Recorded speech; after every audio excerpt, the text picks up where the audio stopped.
Bienvenidos una vez más a Basket 365. Soy Denis y en este vídeo vamos a seguir con mi serie de vídeos en las que hablo de mis planes para la agencia libre de cada uno de los equipos de la NBA, y llega el turno ahora de un equipo que creo que me habéis pedido bastante. Es verdad que me hacéis bastantes peticiones, evidentemente, pero ahora vamos a hablar de los New Orleans Pelicans, un equipo que tiene una superestrella de futuro en Zion Williamson, que ya ha sido All-Star en su segundo año en la NBA y que va a ser muy bueno por mucho tiempo si lo respeta la salud, básicamente, porque su físico es bastante especial, y tiene decisiones bastante complicadas. Tiene un par de agentes libres destacados, sobre todo uno que va a ser agente libre restringido. No tiene mucha flexibilidad salarial y al mismo tiempo necesita muchos cambios en su equipo, así que vamos a hablar un poco de los New Orleans Pelicans. Antes de nada, si estáis aquí me imagino que es porque os interesa la NBA, así que os animo a que suscribáis, dadle a like a este vídeo en particular si os ha gustado y comentadme abajo lo que opináis, y ahora ya sí, voy a empezar.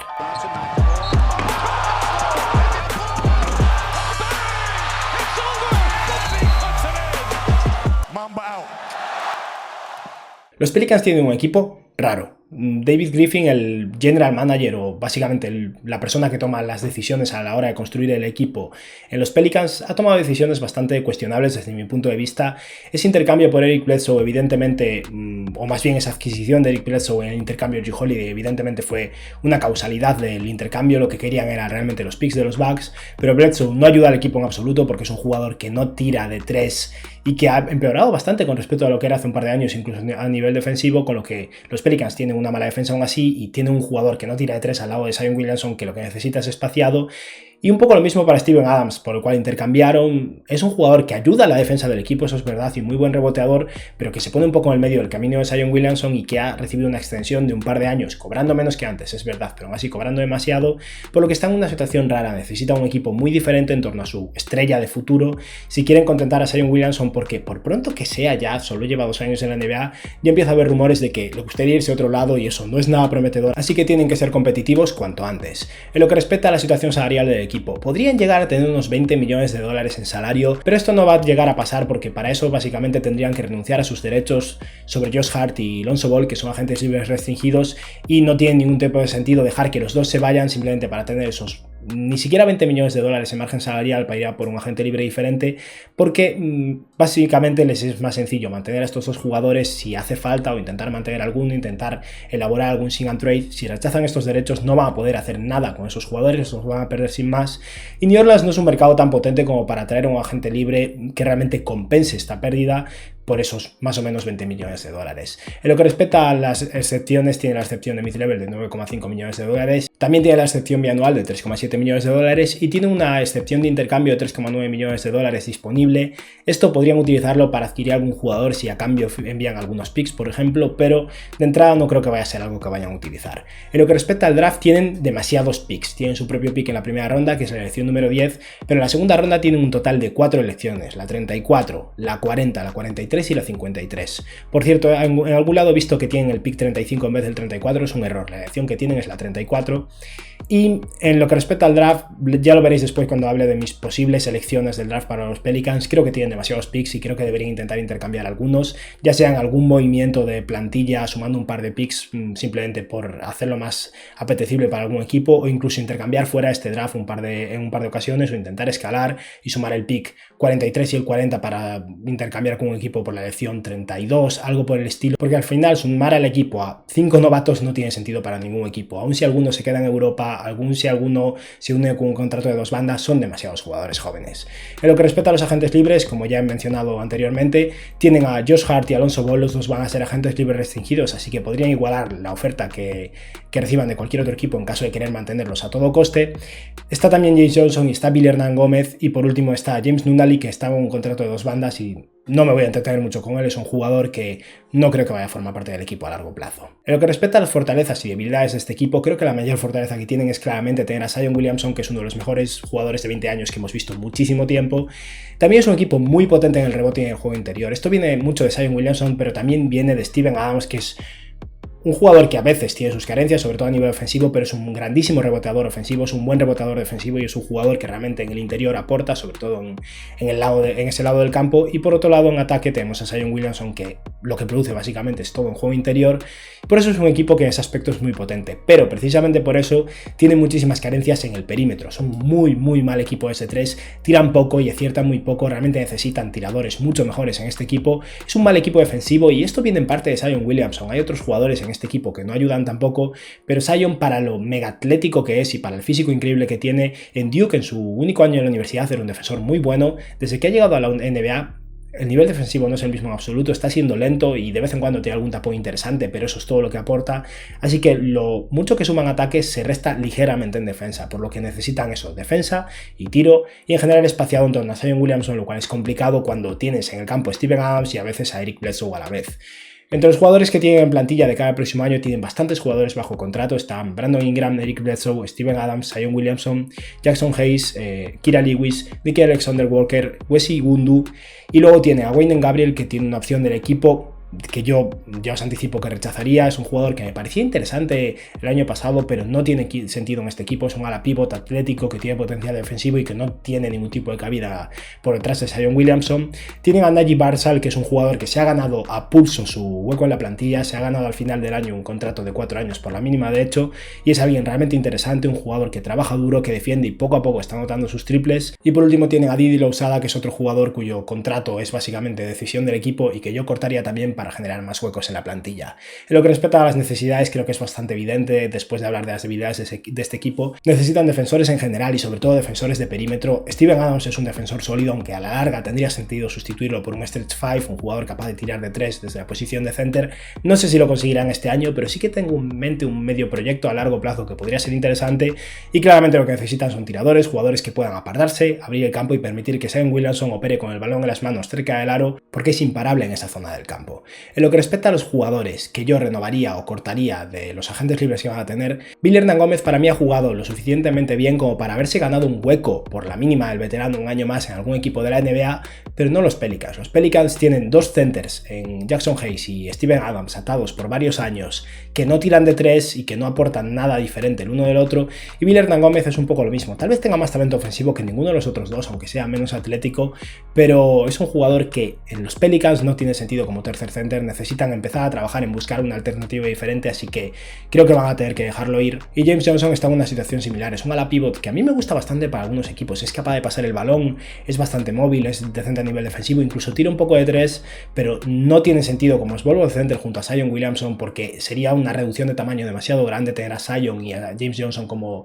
ala pivot y center, y no tiene sentido como alero cuando tiene a Brandon Ingram en el equipo, y por eso no creo que realmente valga la pena intentar mantenerlo. Tal vez por la mínima, si pierden alguno de sus agentes libres restringidos y no tienen suerte en agencia libre, mantenerlo durante un año o dos para ser el suplente de Zion básicamente, o en caso de lesión o lo que sea, es interesante, pero no le daría ningún tipo de prioridad en absoluto. Y ahora vamos a hablar de los agentes libres más importantes de este equipo, que son sus agentes libres restringidos, y quiero empezar por Josh Hart. He de decir que yo le he dado muchas vueltas a esto. Realmente este vídeo y mis planes para los Pelicans han sido muy complicados porque tienen muchas decisiones muy difíciles que tomar, y partimos precisamente de la situación de Josh Hart y de Lonzo Ball, y es que los Pelicans, si pierden a Josh Hart sin sacar nada a cambio, están realmente eso, perdiendo unos esos jugadores jóvenes interesantes de los que podrían sacar valor, pero al mismo tiempo, dado que ya va a ser agente libre restringido, no tiene la posibilidad de intercambiarlo, y estamos en una agencia libre con no demasiado talento y varios equipos podrían estar interesados en él. Yo ahora mismo creo que lo mejor que podrían hacer los Pelicans con Josh Hart es esperar y ver qué mercado recibe. Si algún equipo le quiere ofrecer 12, 13 o 14 millones por año a Josh Hart,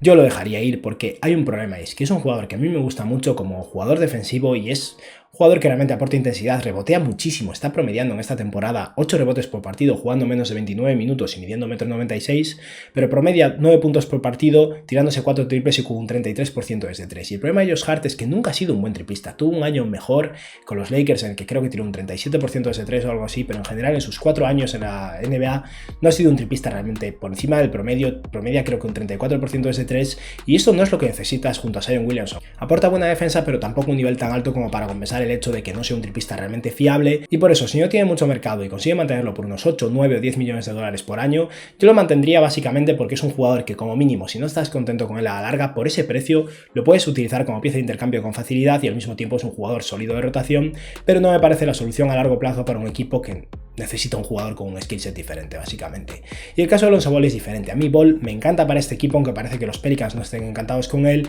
porque es un jugador que aporta defensa y aporta triple y aún por encima aporta pase. Alguien que no es un creador principal, no es alguien que vaya a crear desde el perímetro, pero para eso tienen ahora mismo a Brandon Ingram, pero aporta básicamente lo que necesita Zion Williamson a su lado, y aún por encima es un muy buen pasador que va a encontrar a Zion cuando tenga oportunidad, sobre todo de pasarle a alley-oops, porque a mí me gusta mucho para este equipo. El problema es que va a ser uno de los agentes libres más cotizados de toda la NBA, sobre todo entre los agentes libres restringidos, y hay bastantes equipos que van a tener dinero y la posibilidad de ofrecer demasiado por Lonzo Ball. Yo me pondría un límite como en el caso de Josh Hart, porque estamos hablando de un jugador que al final lleva 4 años en la NBA, ha sido el segundo pick de su draft y no tiene unos números tan increíbles, promedia menos de 15 puntos por partido, 4 rebotes y 5,7 asistencias, ha tirado mucho desde 3 este año, 8,3 triples por partido con un 38% desde 3, y es un muy buen defensor con una altura de 1,98 m, con lo que puede defender de base, de escolta, incluso en ocasiones de alero, así que es verdad que es un jugador interesante, pero pagarle por encima de 20 millones de dólares por año me parece excesivo. Tal vez si un equipo hace la oferta de 21 millones estaría dispuesto a aceptarlo, pero si alguien le ofrece 25 millones de dólares por año a Lonzo Ball,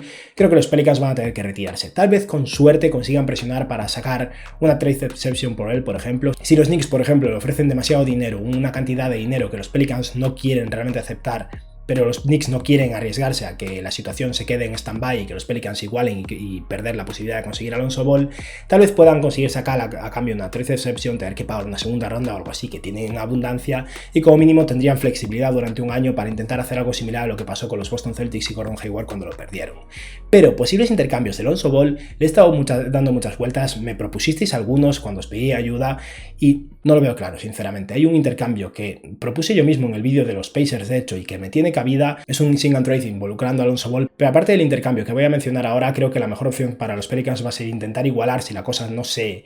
sale realmente de su presupuesto, porque los Bulls, por ejemplo, que son un equipo que se rumorea, tienen dinero para ofrecer directamente, no necesitan darle nada a los Pelicans. Los Knicks tienen dinero directamente para ofrecerle. Hay varios equipos así, por lo que están jugando básicamente en desventaja y va a ser difícil que consigan maniobrar para conseguir algo interesante por Lonzo Ball. La única oferta realmente interesante que se me ha ocurrido es un sing and trade de Lonzo Ball por Miles Turner. Esto evidentemente sería ideal para los Pelicans porque Zion Williamson encaja de maravilla con Miles Turner. Necesitan defensa y Miles Turner es uno de los mejores centers defensivos de la NBA, el mejor taponador a día de hoy de la NBA y un jugador que no es un triplista tan bueno como muchos creemos, pero es capaz de tirar de 3, con lo que es muy diferente a Steven Adams. Es un mal rebotador, eso es verdad, pero Zion rebotea muy bien para su altura también, y creo que es un jugador que encajaría de maravilla en este equipo. Obviamente después de esto los Pelicans tendrían que intentar mover a Steven Adams a algún lado, pero si consiguen a Miles Turner creo que les vale la pena, y estoy seguro de que los Pacers estarían encantados con Lonzo Ball, sobre todo teniendo en cuenta que quieren mover a Malcolm Brogdon, parece bastante claro, y de esta forma ya tiene un sustituto natural muy prometedor para este equipo.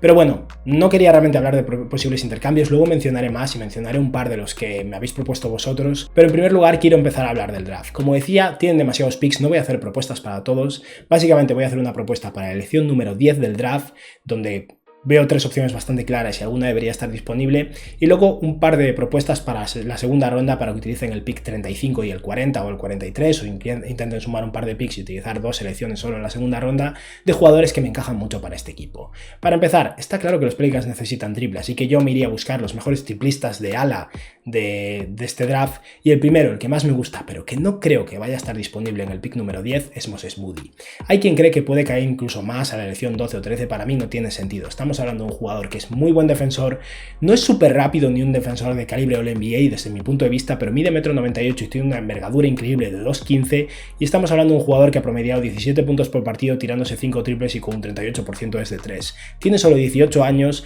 y podría jugar de escolta, podría jugar de alero, va a tirar los triples abiertos que consiga de Zion Williamson, va a poder tirarlos por encima de quien sea con esos brazos gigantescos que tiene, y es un jugador prometedor, un 3&D prototipo básicamente. Si Moses Moody no está disponible, que me parece bastante probable, no creo que vaya a caer tanto, la siguiente opción es el mejor triplista de este draft, básicamente, Corey Kispert, que es un jugador que me parece menos interesante que Moses Moody a la larga. En vez de llevar solo un año en la universidad, se ha pasado 4, tiene ya 22 años, pero se ha pasado 4 años siendo uno de los mejores triplistas de la universidad, y es alguien que ha promediado este año 44% desde 3 en 6 triples intentados, y es un triplista natural, sin lugar a dudas, promedio 90% en tiros de campo, y tiene un poco más de profundidad en su juego. A mí me recuerda un poco a Joe Johnson, es un jugador de 2,1 m, que cuando no te lo esperas de vez en cuando pone el balón en el suelo y finaliza en el aro, es corpulento, lanzamiento es fuerte, o sea que tampoco es un triplista prototipo incapaz de hacer nada más que tirar de 3, y a nivel defensivo puede aparentar peor de lo que es un defensor competente como mínimo, o sea que es un jugador que creo que sumaría mucho para este equipo. Y si ninguno de estos dos jugadores está disponible, la tercera opción sería un jugador de ala también capaz de tirar de 3, es alguien que me parece menos prometedora a la larga, o a mí personalmente me gusta menos, pero creo que podría aportar desde el primer año, y ese es Franz Wagner. Es un jugador que es un alero a la pivot bueno a nivel defensivo, capaz de tirar de 3, capaz de pasar un poco. Me recuerda un poco a lo que era Nico Batum en su momento, no sé si llegará a ser tan bueno como era Batum en Portland, pero es un jugador de ese estilo. No destaca en muchas cosas, pero es muy sólido en bastantes, capaz de tirar, capaz de pasar un poco, capaz de defender a buen nivel, con muy buen tamaño, y creo que sería un jugador realmente interesante para los New Orleans Pelicans si las otras dos alternativas no están disponibles. Y en lo que respecta a las selecciones de segunda ronda, como decía, voy a hacer 3 propuestas básicamente. La primera es un jugador del que hablé en mi vídeo de los Knicks, si no me equivoco, y es Isaiah Todd, un jugador que jugó en el equipo de G-League Ignite también. Obviamente no alcanzó nunca el nivel de fama de Jalen Green o Jonathan Kuminga, pero es un jugador que me parece muy interesante básicamente porque es un muy buen triplista que mide 2,8 metros. Y cualquier jugador con ese tamaño de 2,8 metros y una envergadura de 2,16, que solo tiene 19 años de edad y es capaz de tirar de 3, es interesante para un equipo de la NBA y especialmente para un equipo que necesita defensa. Isaiah Todd puede ser un buen defensor y necesita espaciado. Estamos hablando de alguien que jugando contra adultos, jugando en la burbuja de G-League, promedió 12 puntos por partido y 5 rebotes, anotando un 36% de sus tiros de 3 tirándose 3 por partido. El volumen es reducido, el ejemplo también, dado que no ha jugado tanto como jugaría en la universidad, pero el nivel de competición en la burbuja de la G-League fue bastante más alto de lo visto en la liga universitaria. Al final estamos hablando de jugadores que en muchos casos están en la G-League y han sido jugador de su conferencia o quinteto ideal de su conferencia, jugadores que fueron muy buenos en la universidad, y todos esos estaban básicamente jugando contra Isaiah Todd y aún así tuvo una producción decente, así que me parece alguien como proyecto muy interesante a largo plazo. Y ahora vamos a hablar de un jugador que llega más maduro, un jugador que ha jugado 3 años en la universidad y que sobre todo en el draft combine y en los partidos de 5 contra 5 brilló bastante y creo que ha mejorado su posición de cara al draft, y ese es Kessler Edwards, un jugador que es básicamente un 3&D, un jugador muy atlético, muy fuerte, con buen tamaño, mide 2,3 metros, con una envergadura de 2,11, tiene 20 años, está a punto de cumplir 21, los cumple a principios de agosto y pesa 92 kilos. Al final es un jugador potente físicamente, bastante limitado, no va a poner el balón en el suelo, no va a hacer gran cosa, pero va a cumplir su rol y eso es ideal. Puede defender de alero, puede defender de escolta y puede anotar sus triples. En la universidad en este año, jugando en Pepperdine, promedió casi 18 puntos por partido y 7 rebotes, con un robo y 1,2 tapones que están muy bien para un jugador de perímetro, tirándose 4,4 triples por partido y anotando un 38% de sus triples, un 49% de sus tiros de campo y un 88% desde 3. Kessler Edwards es un jugador que se va a mantener en su rol, va a ser un 3&D prototipo, va a ser fuerte, va a ser atlético y no creo que vaya a intentar cosas de más, por lo que me parece que va a ser eficiente y va a cumplir bien su función. A mí me parece un jugador que si sale bien puede ser básicamente un Josh Hart, mejor a nivel de tiro y todavía más alto. Y en lo que respecta a mi última opción para la segunda ronda, hay un jugador que me parece muy prometedor y que es español de hecho, y ese es Santi Aldama. Santi Aldama es un jugador que podría ser seleccionado si algún equipo realmente le encanta al principio de la segunda ronda en un pick como el 37 o 38, incluso podría salir no drafeado, depende bastante de las opciones. Yo creo que entre la posición 40 y algo y la 50 y poco va a ser seleccionado seguro, y precisamente para los Pelicans me tiene mucho sentido. Aldama es un jugador que ha jugado en la liga universitaria, no viene de la liga española, se pasó 2 años jugando en Loyola y es un jugador que, por ponerle un ejemplo, no quiero exagerar, pero parece un poco una especie de Pau Gasol vintage. Es un jugador alto, móvil, capaz de pasar, capaz de tirar más de lo que tira Pau Gasol cuando era un chaval joven, pero porque ahora se buscan los triplistas al final, que rebotea bien y que es también bastante delgado, un poco en la línea de eso de Pau Gasol, pero evidentemente no creo que vaya a llegar a ese nivel. Pau Gasol al final llegó a ser un jugador muy muy bueno en la NBA, pero al final estamos hablando de eso, de un center de 2,11 metros que tiene una envergadura inferior a su altura, lo cual no es tan maravilloso, una envergadura de 2,08, pero con 20 años de edad ha sido un jugador muy bueno, que estaba jugando en una conferencia de las menos competitivas de la liga universitaria, es verdad, pero aún así promedió 21 puntos por partido y 10 rebotes, 1,7 tapones, 2,3 asistencias, se tiró más de 5 triples y anotó un 37% de ellos, con un 51% en sus tiros de campo. El 69% en tiros libres preocupa un poco más, pero en general creo que eso, que Aldama va a ser un defensor sólido en la posición de center, es bastante móvil y creo que va a ser un tirador realmente bueno. No solo tiraba catch and shoot estando solo, se creaba sus propios tiros tirando desde 3 y eso es algo muy prometedor. Y solo para acentuar un poco más realmente el potencial de Aldama, que está pasando bastante desapercibido porque creo que mucha gente al final no se fía del nivel de competición con el que jugaba, que era inferior al de otros conferencias de la universidad básicamente. Aldama es un jugador que con la selección española fue MVP de un campeonato sub-19, en un campeonato en el que estaba Usman Garuba y también estaba Alperen Sengun, dos jugadores que van a ser seleccionados en la primera ronda de este draft, y el mejor jugador de ese torneo fue Santi Aldama. O sea que es un jugador que talento tiene, potencial tiene, y a la larga, si realmente se desarrolla bien y sigue ganando peso y su tiro se convierte en un tiro confiable, podría ser el center del futuro junto a Zion Williamson si las cosas salen bien, evidentemente.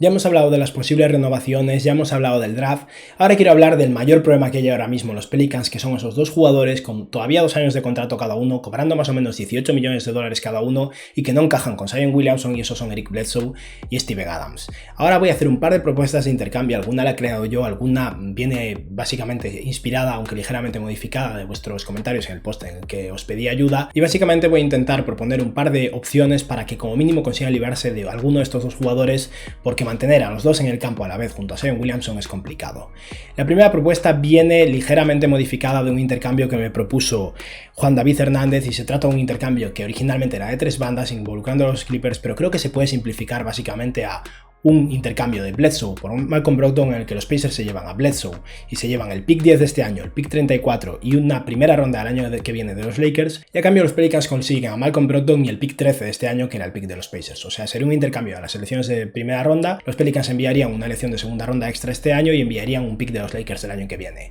Me parece que al final New Orleans tiene muchas selecciones en el draft y tienen que hacer algo con ellas, y librarse de un contrato malo y conseguir a un jugador bastante mejor es interesante. Los Pacers podrían plantearse esto porque quieren mover a Malcolm Brogdon, está muy claro, y esto puede generar mala dinámica en el equipo, y de esta forma están consiguiendo bastantes assets de cara al futuro, y a un jugador en Eric Bledsoe que no me encanta para este equipo en absoluto, pero tiene 2 años de contrato, al igual que Malcolm Brogdon, pero en el segundo solo tiene garantizados unos 4 millones de dólares, o sea que en cierto modo, después de un año se podrían librar de su contrato y liberar bastante dinero, que puede ser algo que le interesa a los Pacers, y se llevan también bastantes assets. Teniendo en cuenta el cambio de entrenador que han tenido en Indiana, no estoy nada seguro de que quieran buscar esta ruta, tal vez quieran conseguir jugadores mejores y jugadores realmente productivos en vez de conseguir assets por un jugador bueno como Malcolm Brogdon, pero si los Pelicans consiguieran emparejar a Malcolm Brogdon con Lonzo Ball en esas posiciones de base y escolta, estaríamos hablando de un equipo sólido a nivel defensivo con mucho pase y mucho tiro, o sea que sería bastante prometedor. Y otra opción para intentar mover a Eric Bledsoe, esta viene propuesta por Antonio Llamas, es básicamente intercambiarlo por Eric Gordon. Los Rockets al final no quieren a Eric Gordon, ahora mismo Rockets quieren jugadores de cara al futuro, quieren jugadores prometedores, quieren elecciones en el draft y quieren librar dinero.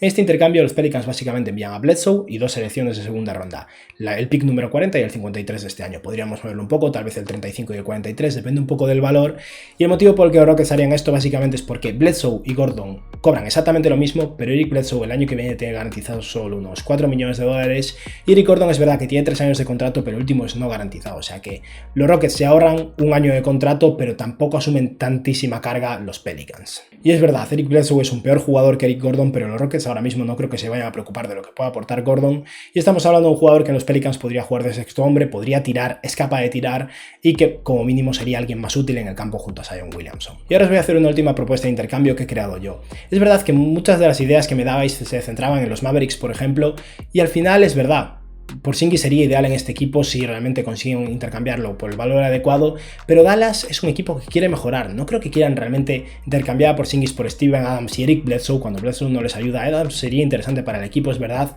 pero no veo realmente un intercambio ahí, y he estado buscando una ruta diferente para que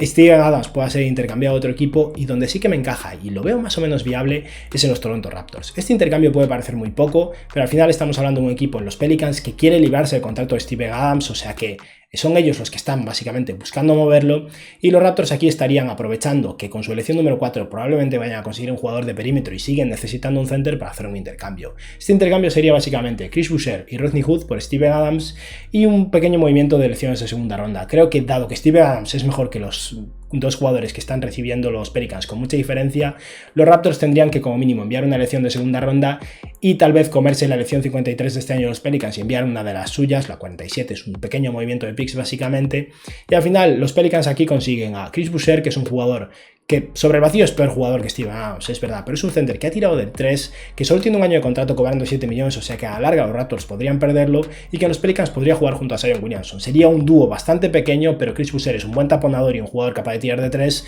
y si hace falta poner un cuerpo grande delante de alguien, Zion Williamson es enorme. Y luego está Rodney Hood, que es un jugador que tiene una opción del equipo de 10 millones de dólares. En este supuesto los Raptors tendrían que aceptarla para intercambiarlo, pero es la forma de hacer cuadrar las cuentas para que los Raptors puedan hacer este intercambio. Y Rodney Hood durante un año en los Pelicans podría ser también interesante, es capaz de tirar de 3, ha estado bastante lesionado, pero es un jugador que aporta eso, un poco de 3&D, aunque depende un poco de su salud. Y con esto ya hemos acabado con las propuestas de intercambio. Os adelanto que de entre todo esto que os he planteado, lo que creo que va a ser más realista, y por eso lo he decidido añadir al final en los movimientos de plantilla que voy a hacer, es el intercambio de Eric Bledsoe por Eric Gordon. Sé que no es el intercambio más sexy que hay, pero me parece que es bastante más posible que otras de las cosas que he planteado. Y ahora vamos a hablar de lo que podrían hacer los Pelicans con su excepción de mid-level de 9,5 millones de dólares. Y para mí un jugador súper interesante, no me encaja con Steven Adams, esto dependería un poco de que consiguiera mover a Adams, es verdad, pero un jugador que realmente podría tener sentido es Kelly Olynyk. Olynyk, para mí, en la primera mitad de la temporada con los Miami Heat, no se merecía demasiado dinero, no se merecía una excepción de mid-level completa de 9,5 millones de dólares. Ahora me temo que con lo bien que he jugado con los Houston Rockets al final de la temporada puede haberse salido el rango salarial de los Pelicans y tal vez no lo consigan, pero si Olynyk no consigue más de 10 millones de dólares por año, en los Pelicans tendría mucho sentido. Un par de años cobrando 9,5 millones de dólares al año y estamos hablando de un jugador que ha promediado 28 minutos de juego, 13,5 puntos y 7 rebotes, 3 asistencias, que está muy bien, es algo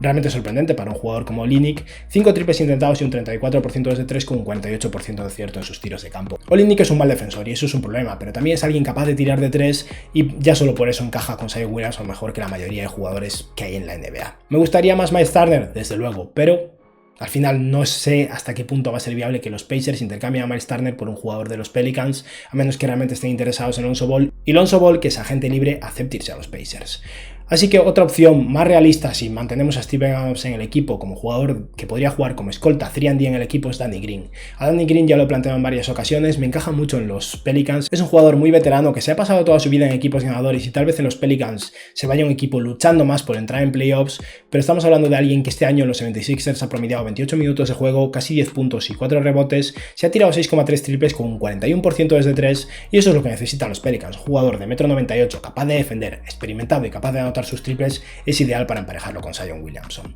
Si Danny Green no está disponible, una opción peor a nivel defensivo, pero que podría jugar de alero con Brandon Ingram como escolta tal vez, y que es muy buen triplista y podría estar en ese rango de unos 8 o 9 millones de dólares al año, es Doug McDermott. McDermott es otro jugador de los Pacers, parece que estoy empeñado en sacar la mitad de los jugadores de la plantilla de los Pacers para unirlos a los Pelicans, pero es un jugador que realmente encaja, es un triplista muy bueno, no es mucho peor al final que Duncan Robinson y tiene mucho menos mercado, parece que va a cobrar bastante menos. Estamos hablando de un jugador que ha promediado 13 puntos por partido en 24 minutos, tirando un 39% desde 3 en 4 triples intentados y que ni siquiera ha tenido un año tan bueno desde 3. McDermott es un buen triplista y un jugador que podría sumar a los Pelicans. Y con esto tenemos 14 huecos ocupados en la plantilla, a menos que Josh Hart se quede. O sea que en este supuesto voy a considerar que como agente libre restringido al final lo mantiene porque no recibe ofertas demasiado grandes, pero si lo perdieran voy a plantearos 2 o 3 opciones para rellenar el equipo con la excepción bianual o con la mínima del veterano. Una interesante es Bryn Forbes. Es verdad, no aporta defensa en absoluto, pero ya lo hemos visto esta temporada en los playoffs con los Bucks, es muy buen triplista, un jugador que podría jugar de escolta, necesitaría un mejor equipo defensivo que tienen ahora mismo los Pelicans, por eso no me encanta como una de las primeras opciones, pero llega un punto en el que la parte de 3&D va a tener que coger por alguno de los dos lados y creo que los Pelicans, puestos a mejorar en algo, me interesa más que mejoren en su tiro que en su defensa, porque al final hay potencial en el propio equipo de ser mejores a nivel defensivo con un poco más de trabajo. Otro jugador interesante que podría ser fichado perfectamente por la mínima, porque no creo que vaya a tener mucho mercado pese a que ha sido súper eficiente, es Tony Snell. Tony Snell ha tenido una temporada de 50-50-100, ha anotado todos sus tiros libres, también solo tiró 11, y sin embargo llegamos a los playoffs y apenas jugó con los Hawks. ¿Por qué? Porque es un jugador que sobre el papel es ideal, pero a la hora de la verdad no aporta nada más que esa defensa y ese tiro, y no es un jugador que realmente sea un triplista de volumen ni mucho menos. Aún así, para tenerlo en minutos puntuales en el equipo tiene sentido y no me parece mala opción para rellenar el banquillo. Y por último, un jugador que también me parece interesante es Sterling Brown. Es un jugador más atlético y que puede tener más potencial defensivo, pero que tiene un tiro de 3 que ha entrado mucho este año, pero solo ha entrado mucho este año, así que no me fío tanto y por eso me parece menos importante o menos prioritario que todos los jugadores de los que he hablado, pero es una opción también interesante. Y con esto ya hemos completado mis planes para la agencia libre de los New Orleans Pelicans. Como veis, mucho depende al final del mercado que tengan sus agentes libres restringidos. Puede llegar una situación en la que no puedan mantener a ninguno de los dos porque las ofertas sean demasiado grandes, y en ese caso puede ser un poco catastrófico, porque aunque van a tener dinero disponible, los agentes libres restringidos suelen ser los jugadores cuyos contratos se resuelven más tarde, o sea que tal vez se vean en una situación en la que acaben sin ninguno de los dos o decidan no igualar ninguno de los dos contratos y no puedan fichar a nadie realmente interesante. Así que los Pelicans están en un año complicado, pero bueno, en este supuesto los Pelicans estarían manteniendo a Alonso Ball, sumarían a Danny Green, mantendrían a Brandon Ingram en el ala, Zion Williamson como ala pivot y Steven Adams como center. No me encanta en el equipo, es verdad, pero es un buen defensor como mínimo, o sea que me parece un jugador que suma más que Eric Bledsoe, puestos a prescindir de alguien. Desde el banquillo tendrían a Kyrian Lewis, el pick 13 del año pasado, que ha tenido pocas oportunidades este año, pero creo que puede ser un buen jugador. Tendrían a Eric Gordon, que sería el jugador que vendría por intercambio a cambio de Eric Bledsoe, a Corey Kispert como un triplista muy bueno que podría acabar siendo parte del quinteto titular, a Josh Hart, que se quedaría como agente libre restringido si no tiene un mercado demasiado grande, a Jackson Hayes como el center, que fue una elección alta de la lotería hace un par de años y no me convence para este equipo, pero no veo claro que vaya a tener tanto mercado como para que valga la pena intentar moverlo este año, a menos que reciban una oferta interesante. Tal vez lo mejor sea mantenerlo un año más y ver si evoluciona lo suficiente para intentar conseguir sacar algo por él. A Nickeil Alexander-Walker, que podría acabar siendo un sexto hombre bastante interesante, pero todavía necesita trabajo, a Wes Igundu, que es un 3&D decente, a Najee Marshall, que es un 3&D también mejor a nivel defensivo, que a mí me gusta bastante y que está mejorando como tirador, y luego los dos jugadores seleccionados en la segunda ronda, que en este supuesto serían Kessler Edwards y Santi Aldama. Y con esto hemos ya finalizado mis planes para la agencia libre de los New Orleans Pelicans, y nada, espero que os haya gustado el vídeo y que tengáis un buen día. Adiós.